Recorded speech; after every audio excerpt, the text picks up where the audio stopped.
Welcome back to the Baird Retirement Management Show.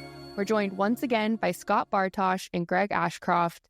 If you've been listening for a while, you are familiar with both of these guys. If not, I'll do a quick reintroduction. Greg has been in the business for almost 10 years. He is a certified financial planner, a chartered financial analyst, and holds a master's degree in personal financial planning. Scott has nearly been in the business for 15 years. He is also a certified financial planner and holds a master's of science in personal financial planning as well. Today, we will be discussing managing debt in retirement. To get us started, Scott, what is the most common conversation you're having with retirees in regards to managing their debt in retirement? Well, thanks, Anna. The first thing, the conversation that comes up almost every time is, should I pay my mortgage off? Because there is this big mental hurdle that I think a lot of people have with, I'm retiring, I cannot have a mortgage. And while I absolutely understand that inclination and the desire to be beyond having a mortgage or beyond having any debt at all once you get to retirement, there's a lot of questions to dig into before you make that decision. The biggest one that I would tell you is, how much tax are you going to have to pay to knock out this mortgage? If we're talking about, you've got $10,000 left on your mortgage and you want to have a, kind of burn up the deed, not the deed, that would be the wrong thing to do. Don't do that. Burning up the mortgage party in your backyard, go ahead. It's $10,000. You probably got that either in your retirement plan or maybe in your checking account for all that matter. But I would say if you get to retirement and you've got a mortgage of a couple $100,000, just because you have access to your 401k plan now, it does not mean the first thing I need to do is pull $250,000 out, pay $50,000 of taxes in order to pay off a mortgage. Greg, what do you think about that? Yeah, and I think if we go back to the episode we did with Mo sometime back and how he phrased retirement being a bit of a paradigm shift, and I think a lot of people treat retirement as a lot of people just recently have treated the new year, is they're going to step into a new sense of being and they're going to clear the decks on their debt and they're going to start eating healthy and they're going to start bowling for whatever reason. Go to the gym, that kind of thing. And you can start to live this life and you can imagine what it might be like to not have a mortgage payment. And the promise of not having a mortgage payment looms particularly large when you're in retirement and you're no longer making these monthly payments out of an income, but rather out of your own assets. And so I think that there is a lot to say from the psychological perspective about how it might feel to all of a sudden be debt-free. Because for many of our clients, and this isn't true of everybody, and we can get into some people who do have some real pressing debt issues, for a lot of people, their mortgage when they enter retirement is their only debt. They're saying, this is the only thing that I have left on my balance sheet. I love this idea of a clean balance sheet, but particularly in our business now with the age of our client, very few of them have these mortgage rates that were super high. So many of our clients are coming in saying, should I pay off this mortgage that's got a 3.4% interest rate? And we're like, well, probably not. Let's take a closer look at it and see, you talked about the tax burden, what the tax burden might be in order to pay that off. Or if you attended the Scott Bartosh School of Hard Knocks and you've got a large after-tax account, even if you do have the liquidity right now to do it, it might not be in your best interest to do so because of the opportunity or the foregone returns you could accrue on the money that you've got outside of your home rather than just piling it into a very illiquid asset being your primary residence. And these are the kinds of questions that we like to dig into with the client and say, yeah, you might feel really good about it, but let's draw your attention to what you might be giving up by having done so. Yeah. And so two things I would add to that. When we're talking about real estate, particularly in retirement, a lot of people, as they go into thinking about buying a retirement home or maybe a second home, vacation home, something like that, they think of it as 100% expense. And I would tell you that we like to look at it as a balance sheet item, as you kind of alluded to earlier, where you're buying an asset and then you're going to have a liability, say a mortgage, that is on the other side of your balance sheet. So sometimes having, especially if you have those really low interest rates from an older mortgage, as an example, sometimes that debt can be really nice in the grand scheme of things because you have an attractive asset that maybe has some growth potential if it's a nice piece of real estate or a nice house in a desirable area, and the maintenance cost of servicing that debt is quite low. So that's one thing that I would point out. The other is a lot of times, and you notice this as you look at your mortgage statement, is the first payment you make on a new mortgage is going to be the most interest you will ever pay. You don't have to tell me. And, well, my mortgage doesn't retire until 2053. I got one of those 50-year mortgages. No, exactly. 2.5% forever. But when you look at your mortgage statement, your first interest payment is the largest. The next month, it's maybe $9 or $10 less interest. And every single month going forward, you're paying off a little bit more principal and a little bit less interest. And so what I would tell you is, if say you've got a 30-year mortgage and you're retiring and you've paid down 22 years of it, if you look at your statement, a huge chunk of what you're paying is principal. There's not a whole lot of interest to be paid left on this thing. So when you get to that stage, even if the interest rate's a little higher, you might kind of look at it and say, okay, I'm going to take out taxable money to pay off, $8,000 of interest that I owe over several years. That probably doesn't make a ton of sense. So I'd say look at your mortgage as, hey, I did the heavy lifting on the front end. The last couple of years, I'm almost kind of getting one over on the bank a little bit. Yeah, and you're right. The opportunity cost of paying off your mortgage actually rises in direct proportion to how long you've been paying it. Because it's saying you're just not going to get as much bang for your buck the later you are in that mortgage payment as you would have early. So I've got a 6.5% mortgage because I moved at a terrible time, and it's a very long tenured. So it feels like we look at our mortgage statements year over year and we think, man, we've applied like a penny to the principal balance of this loan. So right now, obviously, if I came into a bunch of money, a really savvy thing I could do perhaps would be pay that off, because it's very difficult to go out into the marketplace and get a risk-free 6.5%. You almost can't find that. But it's very easy to get a risk-free 0% if you're virtually paying off 100% principal on your loan and you have that money sitting invested. So why take the tax hit? Why forego the opportunity to earn some interest or some capital gain on that money by just piling it into your house? And the other thing that we caution our clients on is, don't get confused between cash flow and liquidity. Because yes, while paying off your mortgage in the short term might free up a little bit more money in your month-to-month budget that you would have otherwise had to spend on that mortgage payment, you've also constrained your liquidity by exactly the same amount. And retirement is really a liquidity-centric time of your life, because it's very difficult to turn your home into cash. You can take a HELOC against your house, but why pay off a mortgage to later get a HELOC? That really almost never makes sense from an interest rate perspective and a deductibility perspective. And then the other thing too is, you can't sell your house piecemeal. So it's not like you can't sell your second bedroom. Yeah, you can't. You could rent it, whatever, but you're not going to be able to turn your house into spendable income unless you go through the difficult and cumbersome process of selling it, and then you're going to have somewhere to live. So for us, when we look at something like a mortgage and we say, yeah, you might feel really good about not having that payment, but we need to make sure that we contextualize how else those dollars could be spent and what happens when you maybe optimize on your home, and now you don't have sufficient liquidity outside the home to do the things that you want to do. That can be a real concern if people don't have a lot of, say, after-tax money, as an example. So another thing that I would just bring out in this conversation about debt and mortgages particularly is, another thing to consider as you're making these decisions is, am I itemizing my taxes or not? Most people, as we've talked about in other podcasts, are now taking the standard deduction because there's a cap on the state and local taxes, your property taxes. You can't claim more than $10,000. The standard deduction is quite high. So unless you have a ton of mortgage interest or charitable contributions, you're probably taking the standard deduction.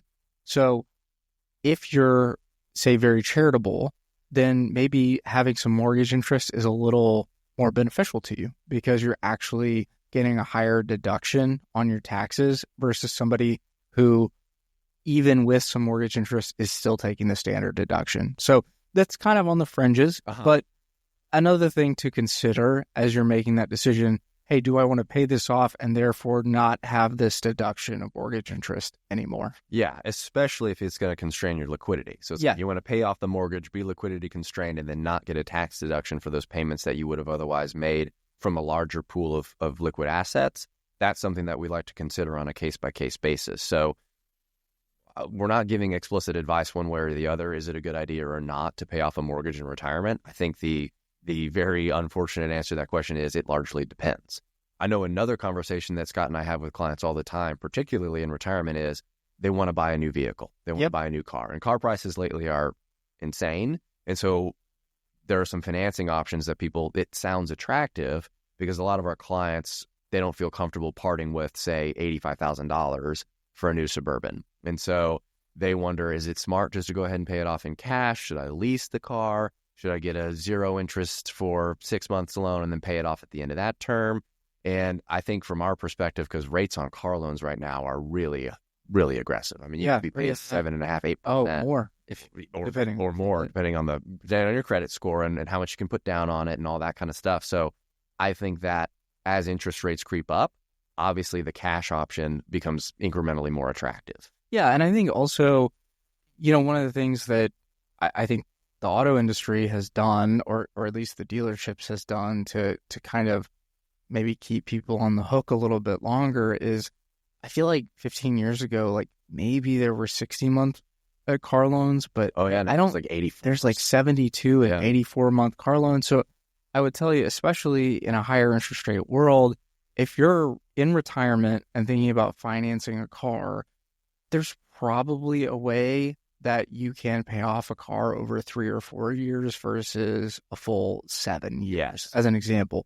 Now, you'll pay a little bit more in taxes. Say you're pulling that money from a 401k or an IRA, but I think that opportunity cost of stretching, not a mortgage, but a car loan into that 6th and 7th year, probably something I feel pretty comfortable saying, don't do that in retirement. Yeah, you can avoid it. Only if absolutely necessary. Yeah. If you just absolutely love the vehicle, if it's a use asset for you in retirement where you need this method of transport to do the things that you want to do, obviously there could be a use case, which is why I've never much cared for the analysis of cars, as in you only want to make a decision on a car if it's going to maintain its resale value. I don't think anybody's really doing that. I think most people buy a car and they're sort of indifferent to what they can sell it for later because it's a use asset. It's not a collectible. It's not a capital asset. It doesn't pay you a dividend. You're not buying it in hopes of being able to sell it to somebody later for a higher value, unless you are literally buying, collect like these sorts of cars, like, nice sports cars or these sorts of things. But that's not what most people are doing. Yeah. Going back to my previous comment on looking at your house as a balance sheet item, I would not look at vehicles as a balance sheet item. No. At the end of the day, if you decide to sell them and you get something for that, that's great. Yeah. It's kind of gravy on top. Yeah. But I would not think of, well, I just bought a $50,000 car, so I have a $50,000 asset, because you're driving a depreciating asset every single day. Yeah, and you see a lot of this in the popular financial media, or gurus of one variety or another will tell you should never never buy a brand new vehicle because it depreciates so rapidly, and you're just never going to you're never going to get compensated for that expense. And it's like, but that's not the plane on which people are making this decision. That's a really narrow view to take of buying a new vehicle. Some people want to buy the new vehicle because for the first time in their lives, they've achieved the financial freedom to do so. Yeah. And they want to make a slightly, monetarily irrational decision for the perfectly rational decision for them of having a new car.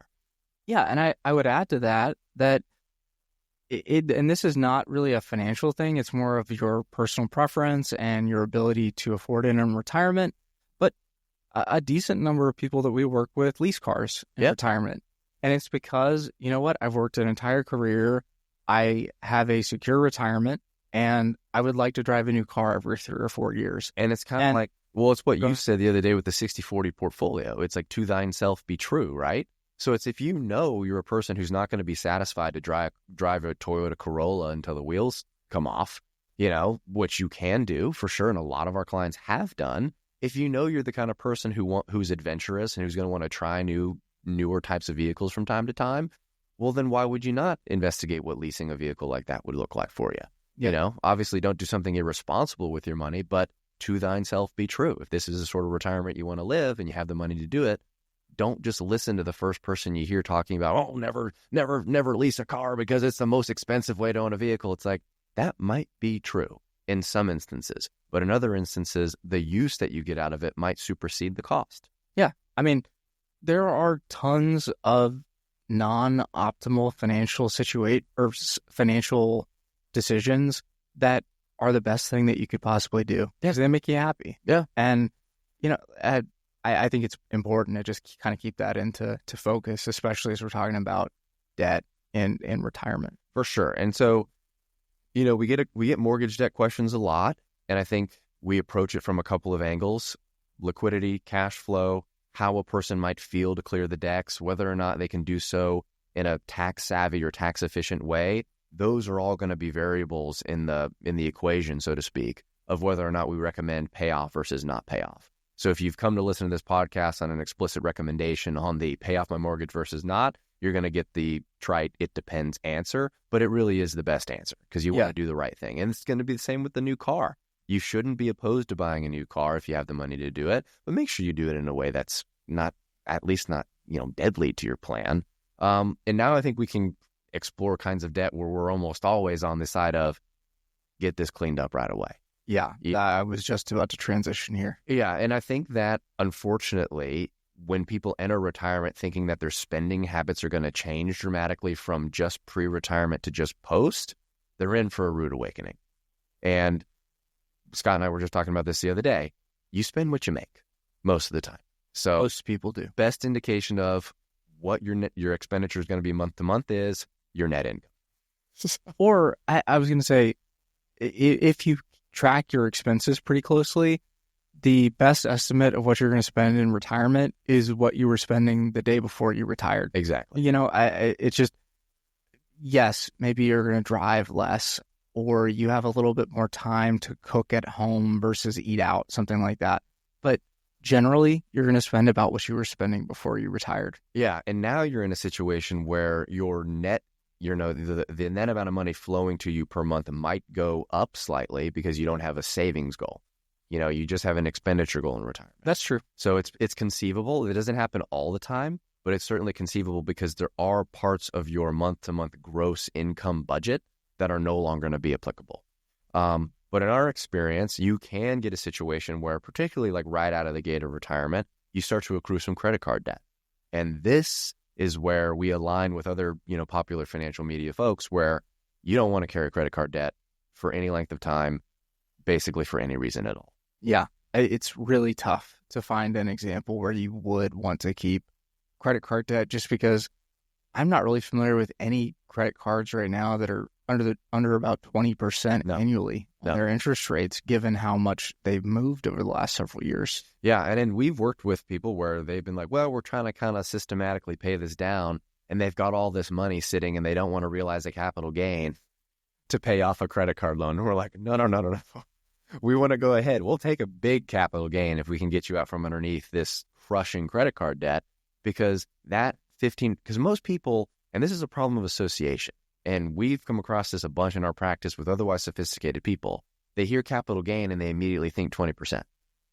And for a lot of retirees, especially if you haven't taken Social Security yet and you don't have other forms of ordinary income coming in from like a pension, you're going to have a huge chunk of capital gains available to you at 0 and 15%. So the arbitrage opportunity there from a one-time tax payment to a forever interest rate is so good that taking a large capital gain in a year to pay off all of your existing credit card debt is something that we can almost with certainty say we would recommend a person do. And I would almost also say that psychologically, that is one where, talking about paying off the mortgage before you retire or not having a car loan in retirement, we're kind of pushing back on that psychological argument of you need to avoid having those things. I think psychologically, not having credit card debt in retirement, making sure that you pay that off, even if you're maybe paying a little bit more in tax, I think that's probably a good way to start out, at least. Yeah. And I think that there are a lot of popular methods for debt payoffs. A very popular one is the snowball. And this is really a behavioralist approach to debt. And it says, ignore interest rates, look at your smallest outstanding debt in terms of what is actually due, and start with that one. And as people who are mathematically inclined, and we both have a master's degree in personal financial planning and pocket protectors and calculators, that kind of thing, that can strike us as wildly inefficient because we probably approach it as, no. Look at where you're paying the most interest and attack that one, as aggressively as you can, pay that down. I have a soft spot for the behavioralist approach because I know how people work, which is like you get a little bit of motivation from achieving. I think some of my favorite phrases are be micro-ambitious and strategically underachieve.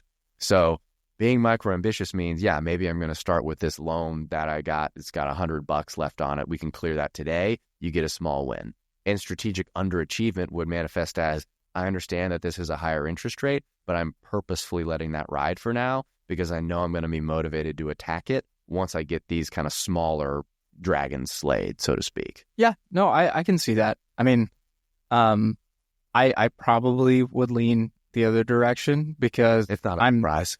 I'm the cold mathematical robot right. in the group, but I do understand the psychological impact of, I was the one who kind of mentioned the burning up the mortgage party, at the end of the day when you pay off the house. So I get it. There's a psychological impact to taking out a couple of little loans, even if they're not the absolute highest interest rate.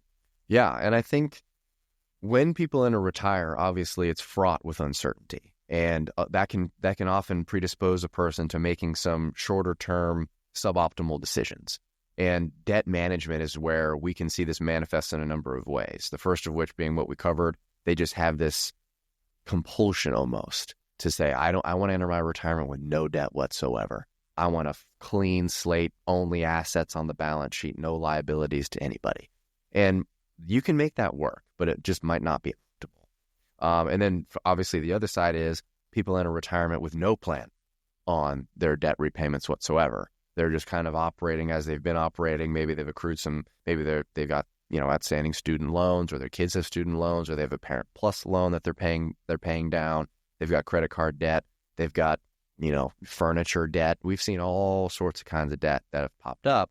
Yeah. And so having a constructive plan in terms of managing that debt, especially when you enter retirement, that's really important.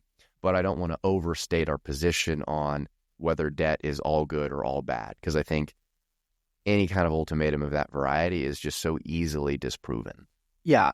And maybe as a final thought or a plea out into the ether of this podcast would be that if you have debt that you are ashamed of, right, or that if it's heavy on you. Yeah, if it's heavy on you, and I've seen this happen before, you don't even want to tell me about it. As an example, that's what we're here to do. That is what we're here to talk to people about and help people. And I would tell you that we approach these things with empathy and analysis. So I want to get you out of debt if you are, and I don't want you to feel bad about telling me that you're in that situation. And you're right. I mean, we've had people who come to us and say, hey, we went on these trips, we put them all on a credit card, we're paying this down. And they'll have mentioned it almost in passing, and maybe they're a little bit of ashamed of it for sure, but it's clearly heavy. It's clearly something they're going through. And we've pointed out to them, you don't have to do this. You don't have to carry that burden alone. Yeah. We can move some stuff around. We can make this happen for you. And you're not going to owe a bunch in tax to do so. So they come to it with this preconceived notion of, oh, shoot, we got to carry this debt because in order to pay it off, it's going to be a real tax burden to us, or it's going to really jeopardize our financial plan. Only come to discover, like, no way, man. You guys can get this cleaned up right now, and it's not going to be a big deal at all. Yeah. Okay. And as an example, in another podcast, we talk about like how systematically spending 8 or 9% of your assets probably not going to work out. Right. spending 8% one time to take off 25% credit card debt, great idea. Yes. Let's talk about it. Yes, because you're right. People do get artificially constrained by this 4% rule. Yeah. And that 4% rule, I'm not saying that it's a stupid rule. I'm not saying that it's something that you should not consider in your planning, because it's a heuristic. And just like many heuristics, it works okay most of the time.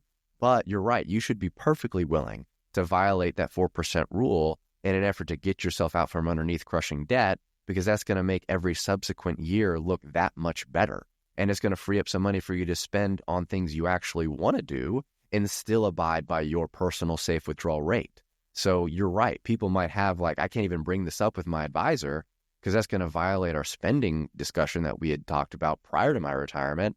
I told them I could get by on 150, but maybe this year I need 200, and I don't even feel comfortable asking for some of my own money. Yeah. It's like you shouldn't feel that way. Exactly. And as a final thought on this, if you do not enjoy the first 10 years of your retirement, we've talked about this before, you're not going to make up for it when you're 93. You know, if you are in debt and worried and scared early, you're just not going to enjoy retirement. No. It's just not going to work out. So let's address those things early so that we can get you to the fun part faster.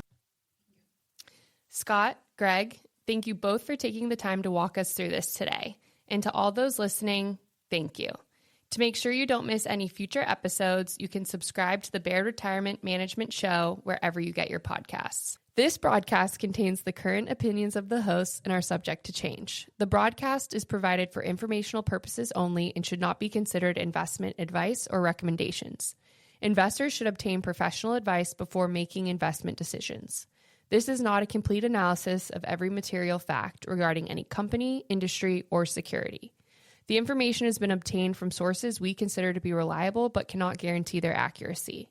Robert W. Baird & Co. Incorporated is not a legal or tax services provider, and you are strongly encouraged to seek the advice of the appropriate professional advisors before taking any action. For more information about any companies discussed, please contact Baird. Past performance is not indicative of future results, and diversification does not ensure a profit or protect against loss. All investments carry some level of risk, including loss of principal. An investment cannot be made directly in an index. The broadcast may not be reproduced without express permission of Robert W. Baird & Co. Incorporated.